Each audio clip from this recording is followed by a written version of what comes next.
Hello friends, good afternoon. আশা করি তোমরা সবাই সুস্থ আছো, ভালো আছো। আমি ভালোই আছি। আর আজ তোমাদের সঙ্গে আমি একটা জিনিস শেয়ার করছি, কারণ আমি অনেক দিন ধরে ঠিকমতো লং ভিডিও আপলোড করতে পারছি না। তোমাদেরকে দু একটা ভিডিওতে বলেওছি মাঝে মধ্যে, যেগুলো আপলোড করি, যে আমার বাড়িতে মিস্ত্রি কাজ করছে বা মেয়ের এক্সাম চলছে, সেই সব কারণে আমি টাইম পাচ্ছি না এডিট করা। দুর্গা পুজো, কালী পুজো, ভাইফোঁটা প্রচুর ভিডিও শ্যুট করা রয়েছে, কিন্তু আমি এডিট করার টাইম পাচ্ছি না।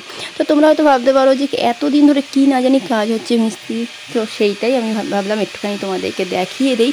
নিচে কাজ হচ্ছে, তো নিচে সবার সামনে, মিস্ত্রিদের সামনে ওইভাবে ভিডিও করতে পারিনি। তো আজ ছাদে গিয়ে, ছাদের থেকে তোমাদের সঙ্গে শেয়ার করছি ভিডিওটা। তো এই যে রুমটা হচ্ছে, এটা একটা আমাদের স্টোর রুম ছিল, মানে টেম্পোরারি ছিল। তো আগে তো বাবা ছিলেন, যখন দরকার হতো, ভেঙে যেত, নষ্ট খারাপ হতো, বাবা ঠিক করে নিতেন লোক দিয়ে। কিন্তু এখন তো বাবা নেই, আর আমার হাজব্যান্ডেরও সবসময় ছুটি হয় না, ঠিকমতো সময় পায় না।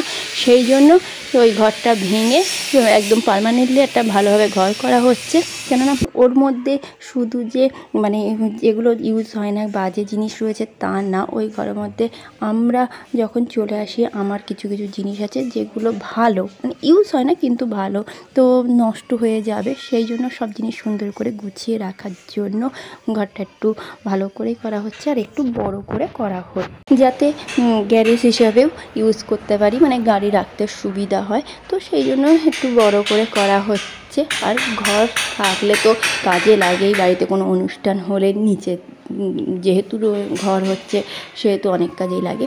তো সব কথা চিন্তা করেই তৈরি করা হচ্ছে। তো বাকি পুরো কমপ্লিট হয়ে গেলে অবশ্যই তোমাদের সঙ্গে শেয়ার করব। এখন তো এইটুকুই শেয়ার করলাম। তো আজকে ভিডিওটা কেমন লাগলো অবশ্যই জানিও। যদি ভালো লাগে লাইক শেয়ার করো, আর অবশ্যই সাবস্ক্রাইব করে দিও। টাটা।